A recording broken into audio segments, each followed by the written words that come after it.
অনেক মানুষ আছে যারা নতুন জিনিস কিনলে বেশি খুশি হয়, পছন্দ করে, কিন্তু আমি হয়তো একমাত্র যা পুরাতন জিনিসকে আগলে রাখার ইচ্ছাটাই বেশি থাকে। হ্যাঁ, এই বাইকটা যেটা দেখছো ওটা অনেক দিন আগের আমাদের বাইক ছিল, আমার বরের ছিল। এটা যখন দিয়ে দিলাম, দিয়ে নতুন বাইক নিলাম, খুবই খারাপ লাগছিল। হ্যাঁ, নতুন জিনিস আসছে সেটা আলাদা, কিন্তু পুরানো বাইকটা যখন অন্য কাউকে দিয়ে দিচ্ছি, দিয়ে নতুন কিনছি, ওটা যখন রাস্তায় ঘাটে কখনো দেখতে পাই এত খারাপ লাগে। আমার জিনিস ছিল ওটা, ওটা আমরা চাপতাম।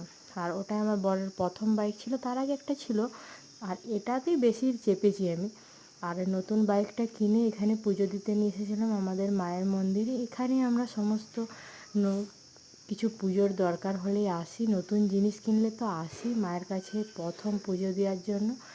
আর তারপর আমার কানু আর ওর বাবা দুজন মিলে ঘুরতে বেরিয়েছিল।